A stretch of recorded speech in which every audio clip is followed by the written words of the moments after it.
Dominus vobiscum. Et cum spiritu tuo. Lectio Sancti Evangelii secundum Matteum. Gloria a Dei.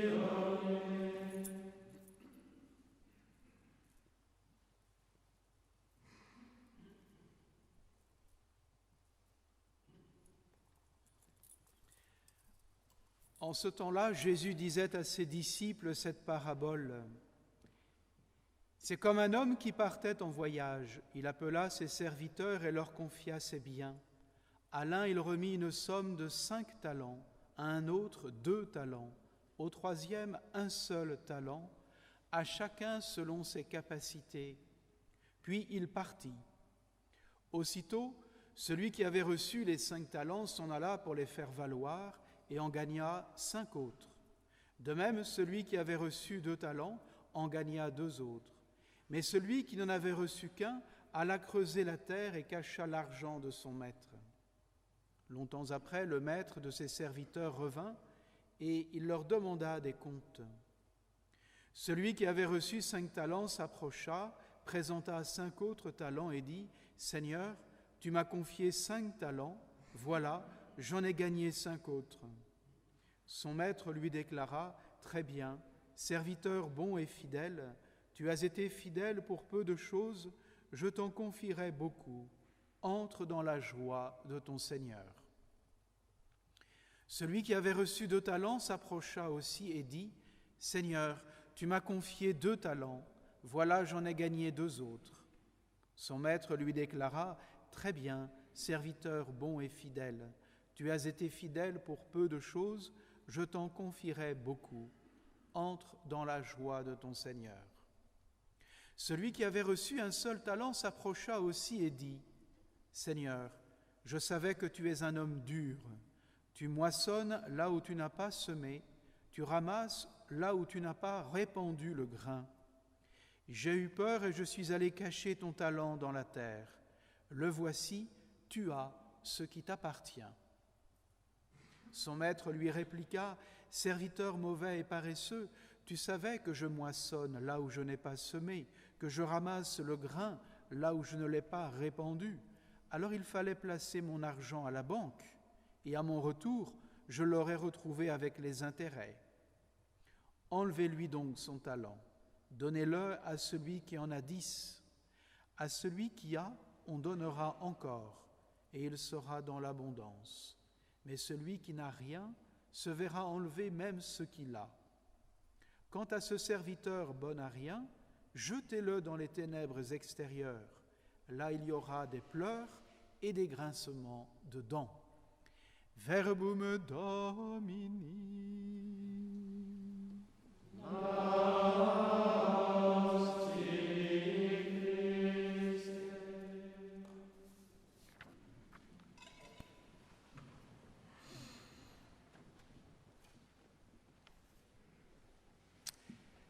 Frères et sœurs bien-aimés, nous approchons de la fin de l'année liturgique. Dimanche prochain, ce sera le Christ roi. Et il est normal que la liturgie nous oriente vers une méditation sur les fins dernières, sur le sens de notre vie. En particulier sur le retour glorieux que nous avons entendu évoquer dans la 2e lecture de Paul aux Thessaloniciens. Nous attendons son retour dans la gloire. Et il me semble que cette parabole nous dit, mais comment l'attendre ? Comment devons-nous attendre Dieu ?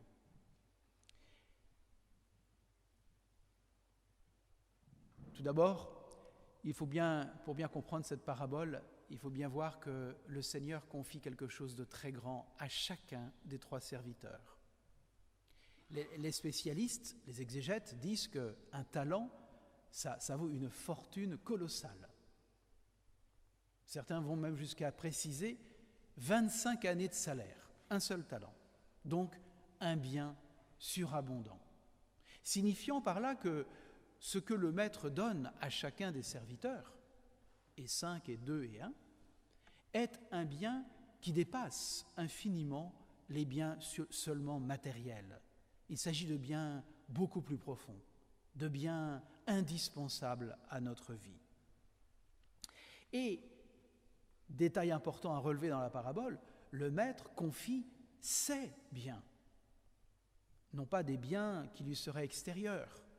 C'est au fond, et vous le comprenez bien, de la participation à la vie même de Dieu dont il s'agit, la participation à sa vie divine, celle qui nous est donnée par le Christ dans l'Esprit au baptême.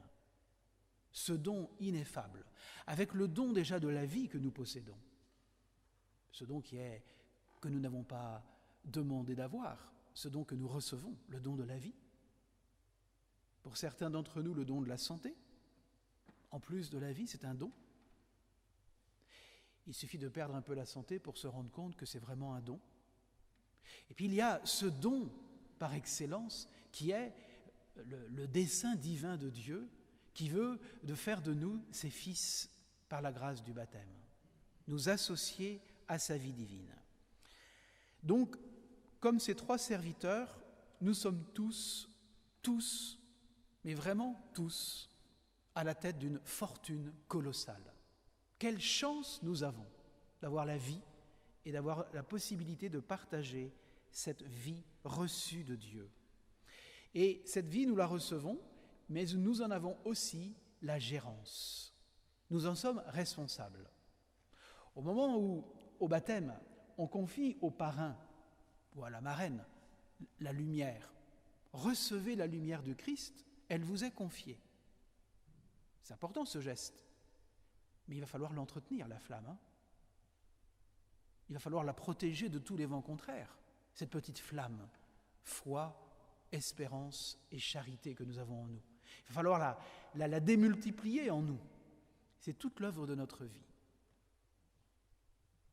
Alors nous recevons ces dons de Dieu, chacun personnellement, le don de la grâce de l'Esprit Saint, et puis chacun en vue de construire le bien commun. Ah oui, parce qu'il peut y avoir aussi un sentiment, première tentation, de croire que Dieu est injuste. Pourquoi il donne à 5 l'un, à l'autre 2, et simplement un seul talent au dernier? Cette répartition inégale des dons de Dieu est là, en fait, pour susciter la charité. C'est Catherine de Sienne qui fait cette révélation dans ses dialogues avec Dieu. Dieu lui révèle ceci, je vous la cite, « J'ai voulu répartir les dons de manière inégale pour que nous ayons besoin les uns des autres et pour favoriser ainsi le désir de la charité mutuelle. » Et là, nous apprenons quelque chose, c'est que les dons que nous avons reçus par Dieu ne sont pas seulement des dons pour nous-mêmes, mais c'est des dons aussi pour la communauté. Ça nous rappelle ce que nous vivons pendant tout ce mois, en particulier de novembre, cette réalité fondamentale pour nous, qui est la communion des saints. Dans la communion des saints, tout m'appartient, tout m'est destiné, y compris le bien des autres. Si bien qu'il n'y a plus de jalousie, il n'y a que de l'action de grâce, de la reconnaissance, de la gratitude.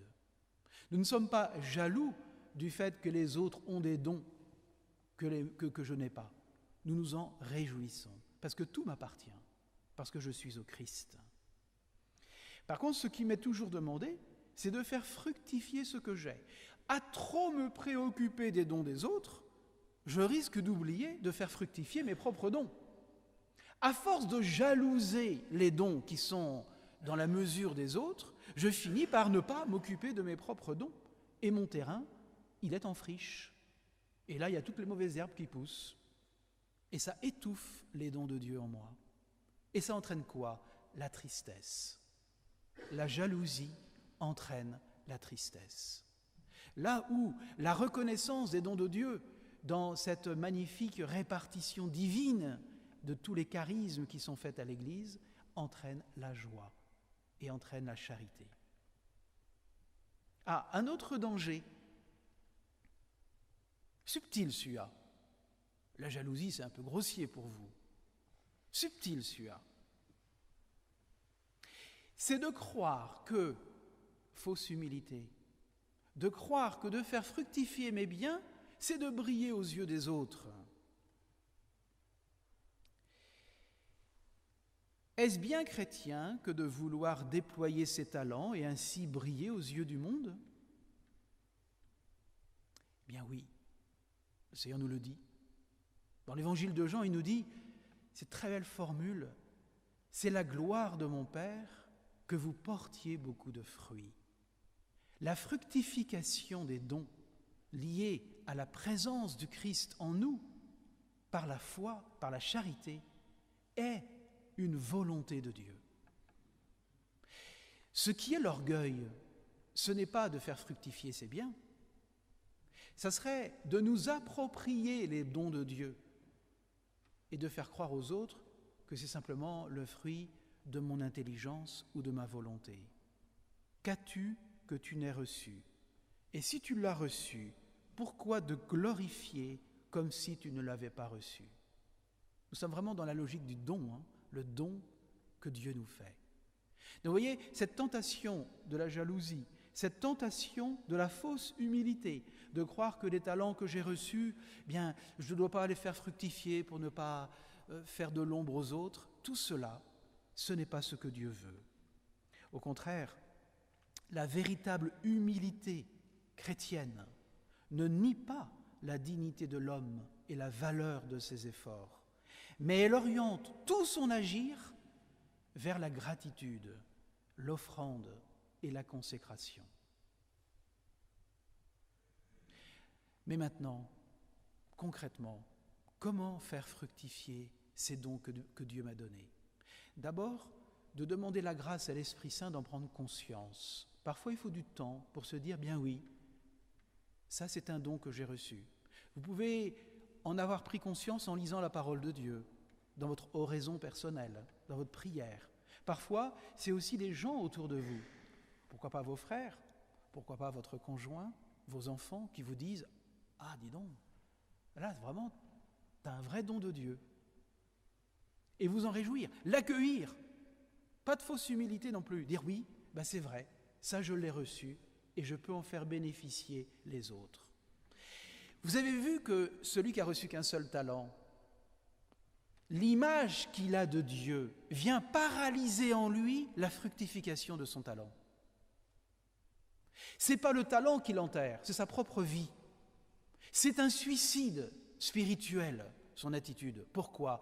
Parce qu'il n'a pas connu la révélation du Dieu de Jésus, que le Père est un Dieu qui est bon et miséricordieux, fidèle, pardonnant, nous aidant. Il n'a pas découvert le vrai visage de Dieu. Et du coup, il vit sa vie dans l'ombre et la ténèbre de cette image mortifère d'un Dieu qui ne serait qu'un maître et un juge, et souvent un juge impitoyable. Ce n'est pas le Dieu de Jésus-Christ. Qu'est-ce qu'il fait, ce mauvais serviteur, ce serviteur paresseux? Il a peur. Intéressant, hein? Il a peur. J'ai eu peur. Il l'avoue devant le maître. J'ai eu peur. Quelles sont nos peurs aujourd'hui? N'ayons pas peur, là, à la fin de cette année, de nommer nos propres peurs. Est-ce que c'est la peur de Dieu, tout simplement? La peur du jugement de Dieu? Est-ce que c'est la peur de ce que Dieu va me demander, et de ne pas être à la hauteur de ce qu'il va me demander? Est-ce que c'est la peur de passer à côté de ma vie? Parce qu'entre l'idéal que je me suis fait de ma vie et le réel de ma vie, j'ai l'impression que je passe à côté de ma vie. Est-ce la peur de ne pas être fidèle à ce que Dieu me demande? Le qualificatif qu'utilise, c'est « bon et fidèle serviteur ». C'est beau. Cette fidélité. Quelles sont nos peurs? Il faut les nommer. Et après ça, il faut demander à l'Esprit Saint de les exorciser, de les chasser de notre cœur. La peur nous paralyse. La peur nous asphyxie. La peur n'aide pas vraiment à entrer dans cet élan, comme dit saint Paul, dans ce jaillissement de l'Esprit Saint en nous. Laissez jaillir l'Esprit Saint. Très belle expression. Pour être au service les uns des autres, dans l'humilité et dans la joie. Comment on prépare le retour glorieux? Comment on prépare notre propre mort?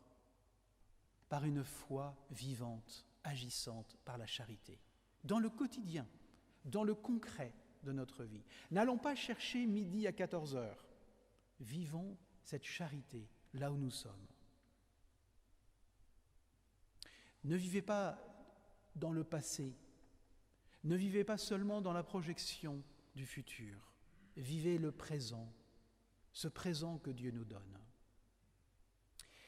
Vous voyez, un des dangers aujourd'hui, je pense, très humblement, qu'un des dangers de la pandémie, avec pour tous ceux qui seront privés de l'Eucharistie, et on leur redit là, sur les réseaux sociaux, qu'on communiera pour eux, on prie pour eux, on est avec vous, bien sûr. Mais le grand danger, c'est de nous cantonner dans la peur. La peur est une arme de Satan. Et je finirai cette homélie en vous citant Saint Jean, particulièrement dans ce chapitre 16, dernier verset du chapitre 16 de Saint Jean. Le verset 33, qui est très beau, où Jésus nous dit « Je vous ai dit tout cela, donc tout l'Évangile, pour que, en moi, vous ayez la paix. Dans le monde, vous connaîtrez la détresse, les épreuves, les difficultés. Mais moi, j'ai vaincu le monde. Amen. »